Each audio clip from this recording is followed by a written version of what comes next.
Shalom Alaihim Besim Hamasya. Selamat berjumpa kembali pada saat ini dengan channel GR. Ya saudara, jika saudara diberkati oleh pelayanan ini, saudara bisa like dan share kepada teman-teman saudara, sehingga mereka juga dapat mau belajar tentang kebenaran firman Tuhan. Dan jika juga saudara terus membagikan video ini sebanyak-banyaknya. Ya, hari ini saya ingin membagikan tentang satu topik, satu tema. Banyak saudara-saudara kita di luar daripada non-Kristen yang mengatakan bahwa Yesus itu Islam. Patokan mereka hanya sebatas bahwa Yesus bersujud. Nah, hari ini saya ingin membagikan tentang hal sembahyang di dalam gereja ortodok, ya, di dalam gereja mula-mula, ya, yang pada saat itu memang gereja ini sudah ada pada tahun 33 Masehi, pada saat hari raya Pentakosta, ya, di kota Damaskus di Antioquia. Disinilah pertama kali disebut dengan kalimat bahwa pengikut Yesus adalah Kristen, dari kata pengikut Kristus.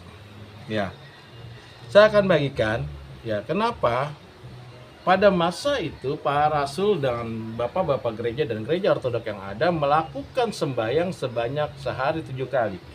Kita buka di dalam Mazmur dulu, kita lihat Mazmur Daud, ya, Mazmur Daud pasal yang 119 ayat 164 katakan, 7 kali dalam sehari aku memuji-muji engkau karena hukum-Mu yang adil. 7 kali Daud memuji-muji Allahnya, ya, atau disebut dengan kata sembayang, memuliakan, paradosis, atau juga disebut dengan solata atau sembayang, ya. Kenapa harus 7 kali yang dilakukan? Tapi kita lihat, ya, di masa-masa dalam kitab Tanakh, ya, kitab Torah dikatakan, ya, sembahyang awal adalah sing-sing fajar, ya, atau jam 5 pagi. Di pagi-pagi hari disebut dengan sembahyang ortos atau juga matins, atau juga disebut dengan solata askar. Solata askar adalah kelanjutan dari persembahan dari malam hari ke pagi hari, ya, dan korban bakaran ukupan pagi-pagi, dia di bait Allah. Kita lihat dalam kitab Keluaran, dalam kitab Tanakh Keluaran, Keluaran pasal yang 29 ayat yang ke-39.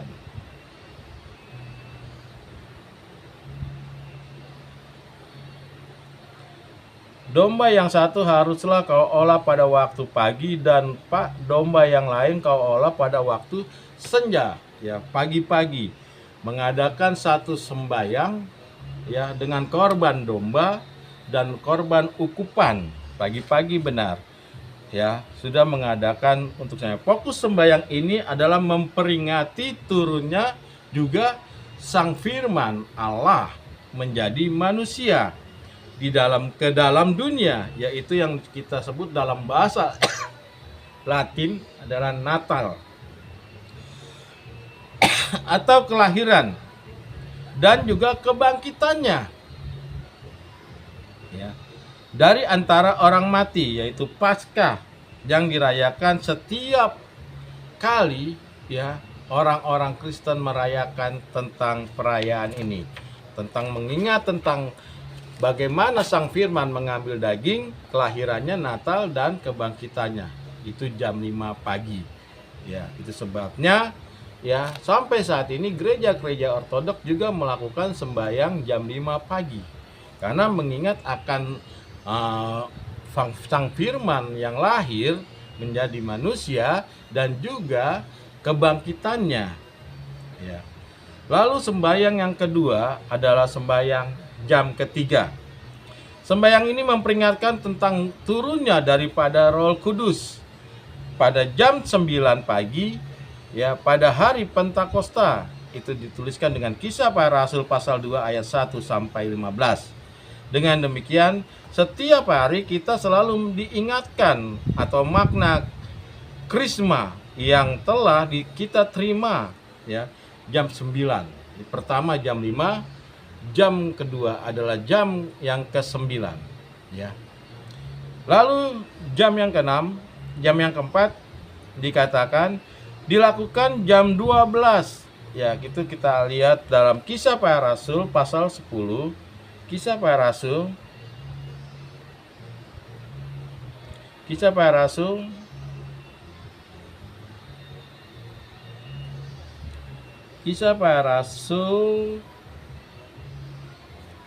pasal yang ke-10 ayat yang ke-9 dan 10.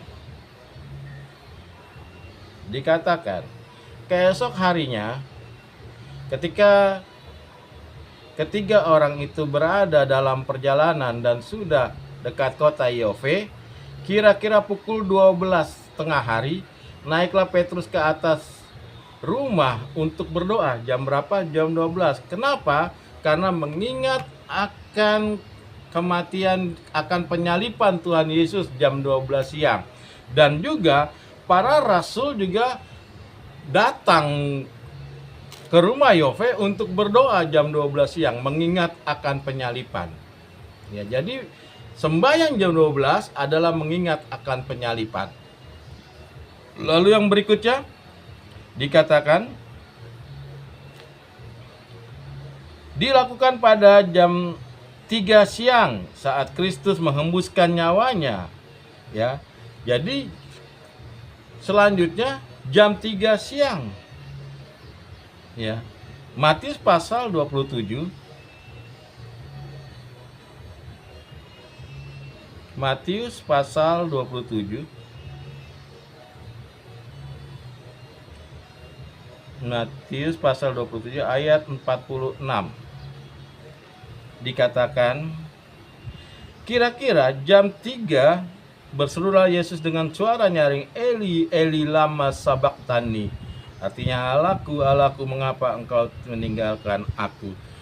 Jam 3 sore, jam 3 siang, ya, penghembuskan napas Yesus kematiannya. Jam 3 sore. Jadi sembahyang jam 3 sore itu memperingati akan kematian Tuhan Yesus.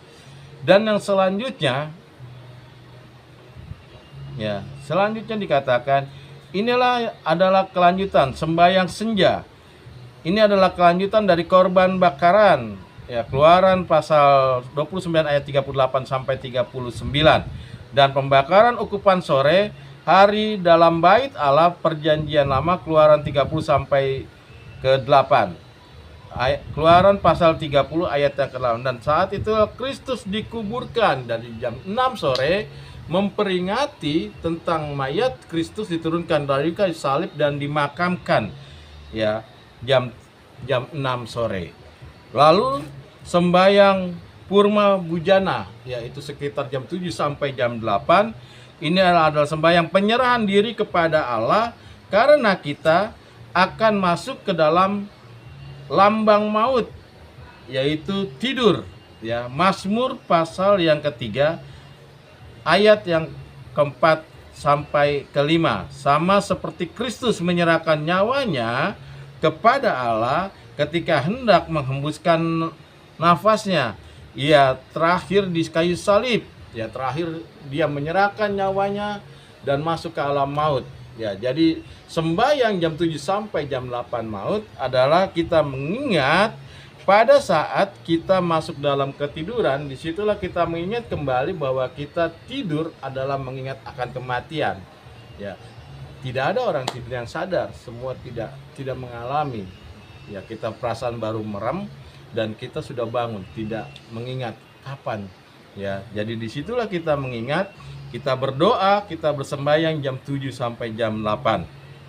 Ya. Dan yang terakhir adalah sembahyang Ratri Matya atau tengah malam atau jam 12 malam. Sembahyang ini dilakukan pada saat tengah malam, ya seperti Mazmur juga melakukannya. Mazmur 119 ayat 55 sampai dan 60. Kisah Para Rasul 16 ayat yang ke-25. Kita baca Kisah Para Rasul 16. Kisah Para Rasul 16 ayat yang ke-25. Tetapi kira-kira tengah malam Paulus dan Silas berdoa dan menyanyikan pujian-pujian kepada Allah, dan orang-orang hukuman lainnya mendengarkan mereka. Perhatikan, Paulus dan Silas ya sebagai rasul juga, dia berdoa tengah malam, ya jam 12 malam, juga mengingat akan perkataan Tuhan Yesus di Taman Getsemani. Tidak bisakah kamu berjaga-jaga sedetik pun? Ya, akan mengingat. Jadi manusia akan selalu mengingat tentang perkataan Tuhan Yesus bahwa kita selalu berjaga-jaga dan berdoa di tengah malam jam 12. Pada saat di Taman Getsemani, kejadian itu di tengah malam. Ya, dan Paulus dan Silas mengadakan itu sembahyang jam tengah malam, jam 12 malam, itu juga mengingat tentang perkataan Tuhan Yesus. Jadi pada gereja ortodoks sampai saat ini mereka melakukan sembahyang sehari 7 kali, ya. Dan inilah yang dilakukan. Jadi buang semua tentang tafsiran bahwa Yesus itu Islam. Tidak. Sebelumnya ya, sembahyang atau sholata sudah diajarkan dari kitab Tanakh, ya, dari kitab Injil, dan para rasul semuanya mengajarkan tentang sembahyang sehari 7 kali, ya. Lalu dari mana saat ini sembahyang yang katanya beredar tahun 700-an? Ya, saya tidak tahu.